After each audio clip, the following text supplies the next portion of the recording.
The Independent National Electoral Commission, Inec, has invalidated all candidates submitted by Julius Abure's Labour Party faction and the Social Democratic Party for upcoming by-elections, triggering a fierce legal and political confrontation.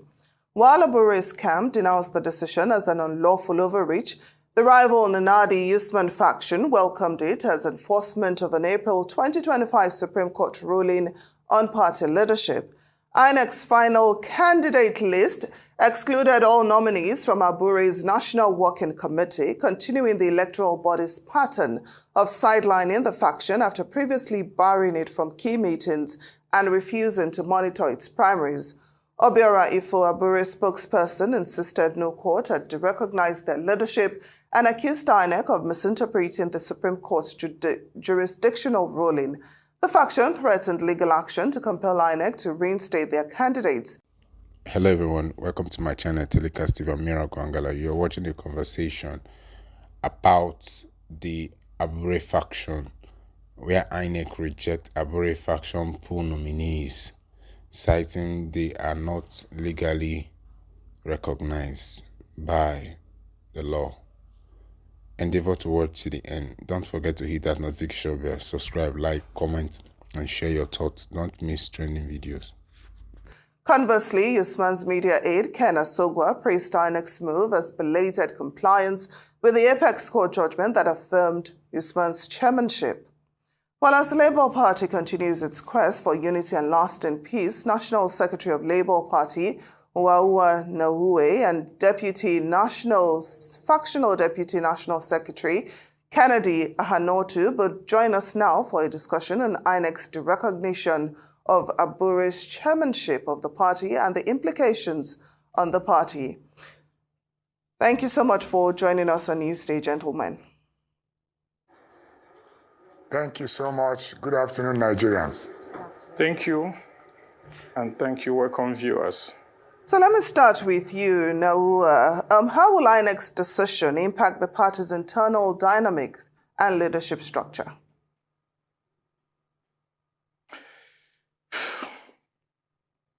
Well, what Inec did is what they ought to have done long ago. And what Inec just did is constitutional. And that is the right thing. It's only those who do not understand or who refuse to admit what has been going on in Labour Party, in Inec, in the court, will be surprised with what is going on. If I have the time, I will explain to you what has been going on. What Inec did is constitutional. Abure is no longer the chairman of Labour Party. His tenure stopped last year. I'm talking constitutional, and Inec affirmed it. He went to court and got court order through the back door. I will explain to you what I mean by through the back door for Inec to deal with him. And Inec went on appeal, and the matter got to Supreme Court. And the Supreme Court validated the position of Inec. So I think what Inec did is the right thing, the correct thing. It will pave way for the unity of Labour Party, the progress of Labour Party, and put Labour Party in the right footing for subsequent elections. So at least the masses will now know that Abure is a fluke. His chairmanship is over.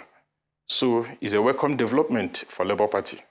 Now, there's been so much dispute as to the internal affairs within Labour Party and where it stands as we look forward to 2027. With this decision, how stable would you say the party can be to focus on its emerging issues, which of course will be bringing out a powerful candidate come 2027?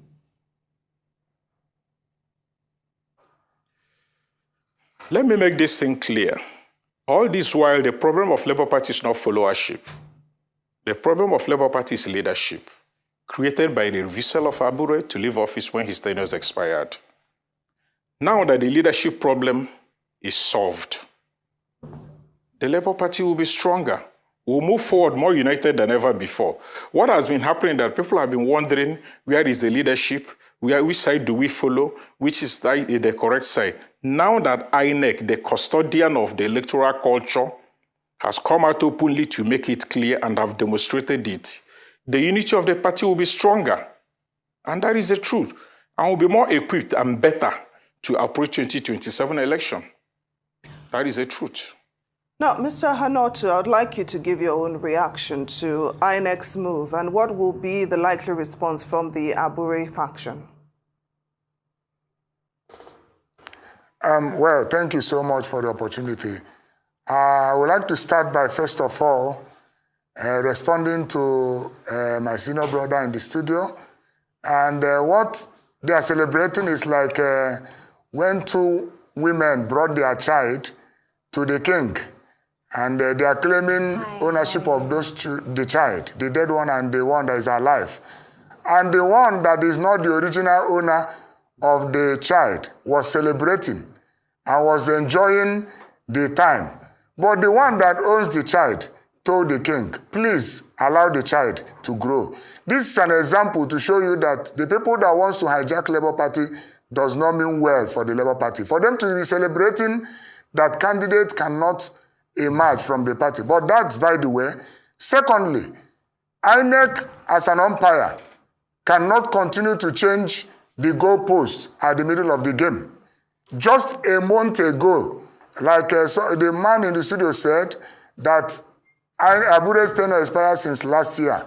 I hope the man is aware that a month ago, the same Inec gave an uploading link to Abure, who nominated the current governorship candidate in Anambra State. Of course, by the grace of God, the incoming governor of Anambra State. Abure nominated him duly just a month ago. If you can help me open the Inec portal right now, you will still see Barrister Julius Abure as duly recognized national chairman of Labour Party. I can say this without fear or favor, that the Honorable Inec chairman is playing hanky-panky with Labour Party. Of course, the Supreme Court judgment that some of them are referring to came on 4th of April 2025. But don't forget, for people that are saying Abure tenure has expired, when the Supreme Court said that the party should go back to their house and respect the party internal supremacy, internal mechanism should be put in force. What does that mean? Don't forget that a decision was made in Anambra State on 27th of March 2024 by the party. I will now ask the man in the studio, at what point did the Abure tenure expire? So I'm shocked that Inec is doing this, even though this is not the first time Inec is doing it. They did this to Labour Party in Ondo, and it's unfortunate that Inec that should be dealing with political party is now dealing with candidates nominated by political party directly. It's abnormal, and every good-spirited Nigerian should stand to condemn this, because the table may turn. Tomorrow, another political party may be in power, but we must be able to caution Inec from peddling with internal affairs of political parties. If they feel that Abure... Mr. Kennedy, yes, I thank you very much. I was just going to say, if at all, we need to, if we're telling INEC that they should not get themselves involved with the internal matters of political parties, then what exactly is INEC there for then? Who then should decide on these issues? The law is clear on the relationship between INEC and political parties. In fact, it's like a traffic warden hiding under the tree. If you are living in Abuja, you see traffic wardens hiding under the tree to wait for motorists to fail traffic lights. INEC should even write the party and said, your tenure will expire in so time. Can you prepare to conduct another election? Why haven't INEC written Labour Party since all this thing started? I am aware that in 2018, Labour Party received a letter from INEC telling them that their tenure is over. The tenure of the current NWC as of 2018 was over. That was what informed the Labour Party convention in 2019. Why have INEC changed? There must be a correspondence, there must be a communication. When you look at the Labour Party constitution, you keep the Electoral Act, you keep the Constitution of the Federal Republic of Nigeria. You must be able to see that what INEC is currently doing is a hatchet job. Now, Now, Mr. Naue, I'd like to ask you, what steps do you think can be taken to prevent further internal conflict and ensure the party's stability and unity, especially ahead of the 2027 election?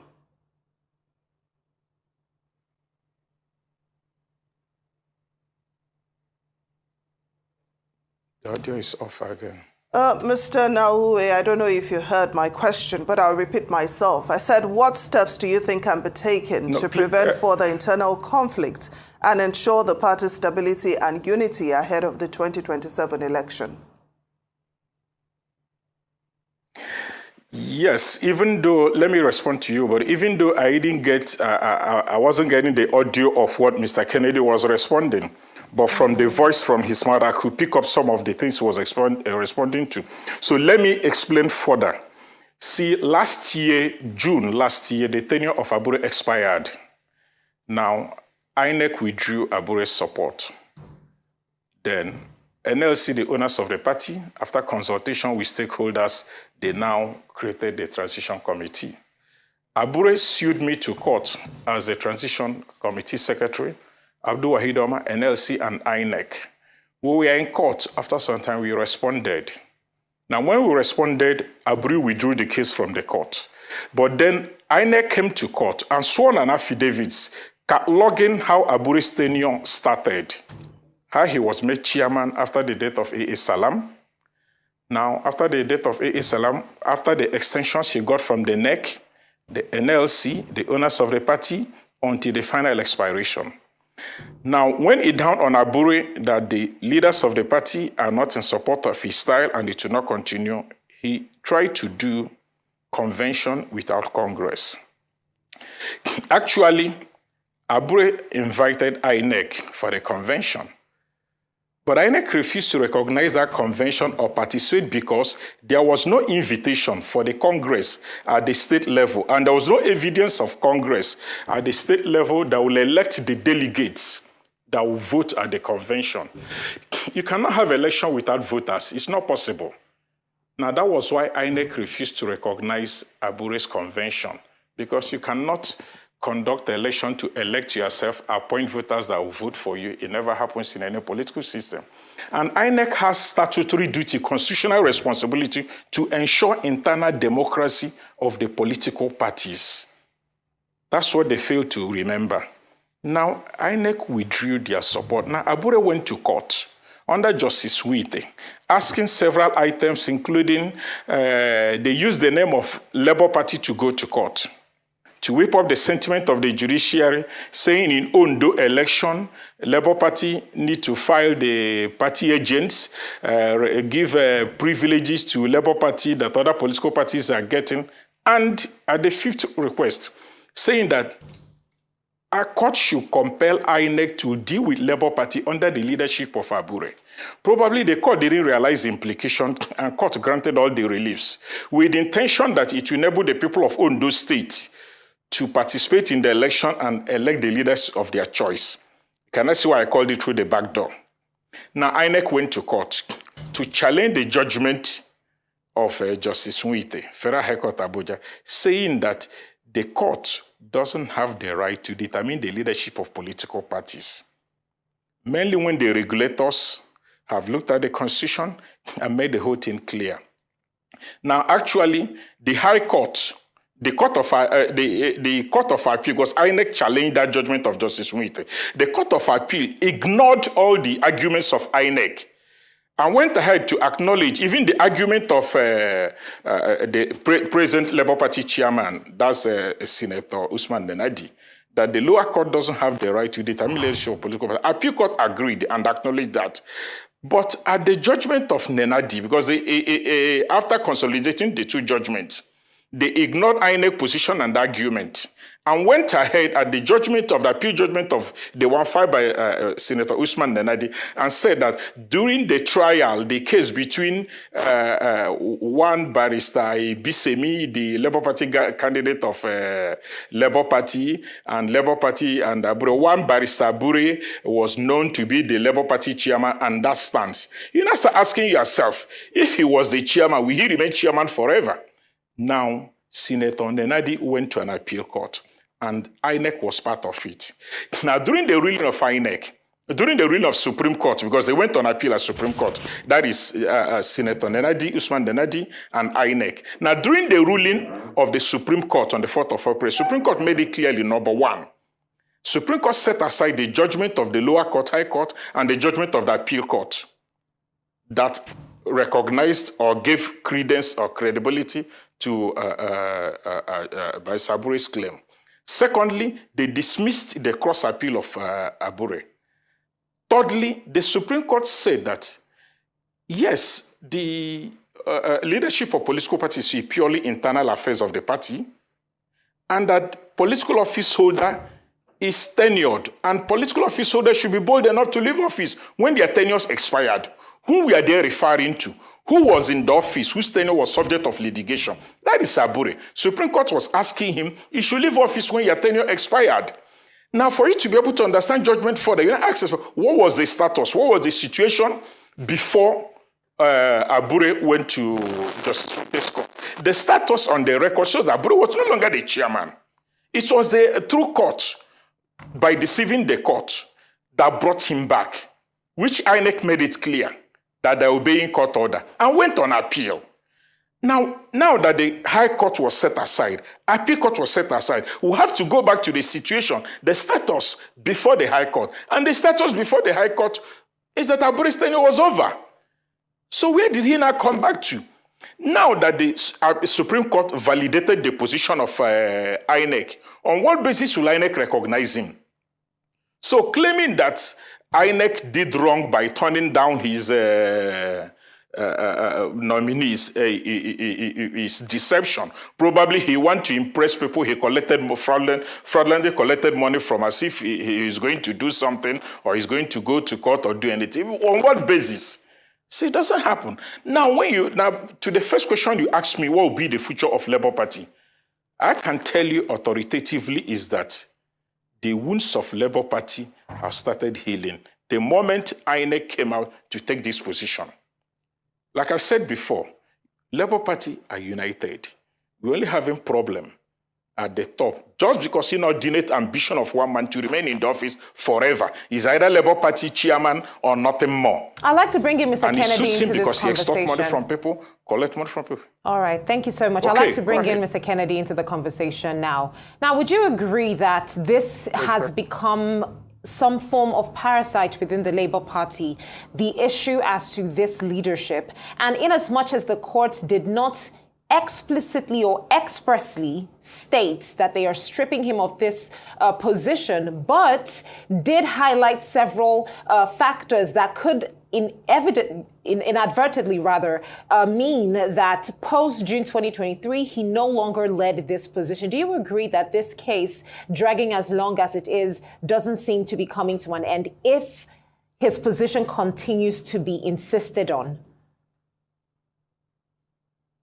Thank you. I was almost wondering if I'm here as a spectator, but that nevertheless, I would like to respond. And one, if Abure have failed to heed to Supreme Court judgment, Abure is no more powerful than the Constitution of the Federal Republic of Nigeria. Those that feel that he has failed to comply should sue him for contempt if they feel that Abure have failed to obey the Supreme Court judgment, including Inec. Secondly, Nenadi did not ask Supreme Court or any court to declare him chairman. And can you remind me when in Nigeria that a court now begins to become a Father Christmas, that he now gives people what they didn't ask for? Nenadi never asked the court to make him chairman of Labour Party. That's also by the way. And my brother that said that Abure's tenure expired since 2023 June. I will still ask him, before the expiration of that tenure, what happens to the Labour Party well-conducted convention? That's another question that he needs to answer. Thirdly, what happened to the primary conducted in Anambra State, even after the Supreme Court judgment? And what happened to the nomination of our candidate in Anambra? Does it mean that Inec is now selective in terms of the elections they will field Labour Party and elections they will not field Labour Party? That is a question for Inec to answer. 4, it is now obvious that individuals ordinary party people are now the one giving report that INEC ordinarily should give. I'm happy this afternoon that our brother in the studio have clearly stated the position of INEC, and this have shown that Mahmoud have employed him as an analyst, as a legal personnel working for INEC, because all what he said is the position of INEC. And if you can remember, since after the Supreme Court judgment, INEC have refused to make any statement on this matter. Why? Because it's an internal affair of political party. And even if you look at it like the picture he painted, when you say NEC, there is no way 6 persons will be bigger than 72 persons. Labour Party is not a newly registered political party. It's a political party that have an existing structure of state chairmen and secretaries across the country. And these are statutory members of NEC. And there's no way you have a successful NEC, even if there's an emergency on the NWC leadership. There's no way you will constitute a NEC without the majority of these state chairmen and secretaries. So, you see, that is why I say that INEC is trying to do a hatchet job. And I don't know who is dictating what they are doing. If the Nanadi Osman faction can accept that they have failed it. Like he said, he was secretary of transition committee. I didn't remember. But for the past 2 years, they have been on this line and they've not been able to achieve anything. The best thing for people is to come into the house, come into the party, and sit down on a round table and even say what they want. As for the Labour Party, our leadership is still confirmed by INEC. Check INEC website now, Barrister Julius Abure. And INEC does not have any reason to tell Nigerians why they have to remove Barrister Julius Abure. NEC have conducted a convention, and he said something about delegates to national convention. When they say it's an internal party affair, NEC have the power to design a guideline for their party constitution. Are you hearing me? NEC has the power to develop a guideline for conduct of the party's national convention. And if my brother can read the Electoral Act, section 84, subsection 1, 2, 3, 4, and 5, he will see the role that INEC has to play in observing the party convention and congresses. And for him to say that Labour Party has to start Congress from ward, let him go and refer to some political parties that have done their congresses within the past 1 year and tell me when they started doing their convention from ward. Many of them didn't even have ward structure, but they did their national convention. Labour Party has a constitution, and in that constitution, tenure is different. The national tenure and the even ward tenure is different. So it is not outsiders that will tell the party how to conduct their affairs. The Labour Party constitution is there as a template for the party to use to run the affairs of Labour Party. Even INEC knows that they may or may not supervise, attend a party convention. The one that is mandatory for INEC is electing candidates that will run a national or state election. That is the one that is mandatory. And the duty of a political party is to give INEC notice. If I tell you that I'm coming to this studio today and you did not reply me, and eventually I come to this studio without any reply from you that I should not come, I should come, how is it my fault? How is it my business? My business is that the law says that I must notify you that I'm coming to your studio today. And if I did notify you that you did not welcome me and another person welcome me, is none of my business. And that is what the law says. And like I said conclusively, INEC chairman is doing a hatchet job against the Labour Party. Let him, for the first time, come out and address the press and tell the press the reason why he has omitted our candidate in this election. But I can assure you that Labour Party will be on the ballot because we are not in a banana republic. INEC is not above the law. INEC is an institution established by law of the country. So they will not be above the law. And finally, anybody that feels that Abure and the NWC have conducted a contempt of court, let them start today or tomorrow morning to institute a content process against all of us. Thank you. Now, Mr. Nauhue, before we go, I'd like you to react to some suggestions by analysts that maybe the Labour Party's constitution should be amended or revised to prevent similar leadership crises in the future. What are your thoughts on this? Normally, in every convention, the constitution of the party is usually being reviewed in every convention. So when we go into convention, as we're planning to go into convention, we look at the Labour Party constitution to know areas that will be amended and areas that will not be amended. But I would like to make reference to his comment. He has turned the law upside down to suit himself. He said that Inec doesn't have the power to meddle into political parties' affairs. No, Section 82 made it clearly that Inec has the power to supervise the political parties to ensure internal democracy. This is very, very critical. Ensuring internal democracy. We have our constitution. He lied by saying our constitution did not mention Congress at the ward, at the local government, at the state before the National Convention. It is not true. Our constitution made reference to that. It's already in our constitution. For you to do convention, you have to elect delegates. So if you did not perform your Congress at the local government, at the state level, how did you generate the voters that voted for you at the convention? Do you nominate people to vote for you? The answer is no. When you say that the Inec reserves the power, yes, the Inec reserves the power, but the Inec is subordinate to the convention. Mind you, see, they're forgetting there's an existing court order, which is called consent judgment, which Abure refused to comply with. I've been creating some of this problem.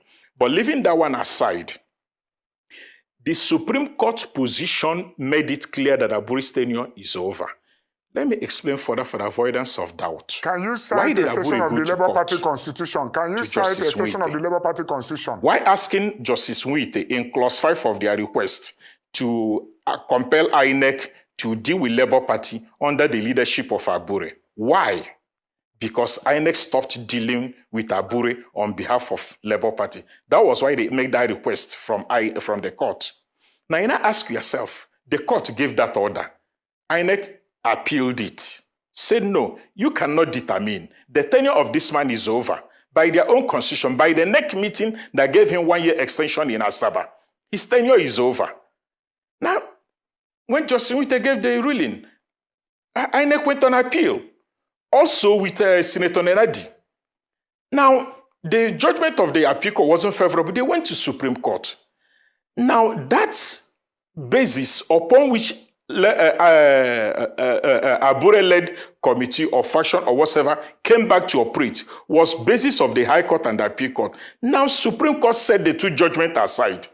Once the two judgments have been set aside, we have to go back to our status before even filing that matter at Justice Nwite. So how do you turn around and say that court didn't say his tenure was over? By setting those judgments aside, it means that the position before the court proceeding was that INEC positioned that his tenure was over. So what else are you talking about? And that's secondly, let me say, when somebody say, yes, Labour Party will definitely be in the ballot. Of course, Labour Party will be in the ballot. Because the statutory NEC members have come together and appointed Senator Nenadi as the chairman, substantive chairman of the Labour Party, and Darlington Wokocha, the secretary. Definitely, they'll send in their list to INEC, so Labour Party will participate. And like I said before, the problem of Labour Party all this while has only been in leadership. One man's inordinate ambition to remain in office. Forgetting, slighting, disregarding the opinion, the views of NLC that brought him. But the truth is that Barrister Abure came from NLC, Political Commission, to be an officer of Labour Party. Now, the statutory members of the NEC came together and have taken a decision and set up a new leadership. And that's all INEC needed to know. You cannot teach INEC the law. And let me tell you, if you say what is INEC business, there are so many other political parties in Nigeria. Very well said. When INEC started dealing with them, gentlemen, we appreciate you both for joining us on Newsday. Okay, let me round up. National Secretary let me round Party. up, please. I want to round up. You have just 1 second I have to do that. I want to round up. Okay. In summary, this is the best decision from INEC. Believe me, in the next few days, in the next few weeks, reconciliation and progress will start taking place in Labour Party. And we can never be stronger than we are now. Labour Party will be ready by 2027 election. That one I can assure you. Well, we certainly hope so. Mr. Naua Naue, National Secretary, Labour Party, and Kennedy Ahanotu, Factional Deputy National Secretary, Labour Party. Thank you so much, gentlemen, for joining us.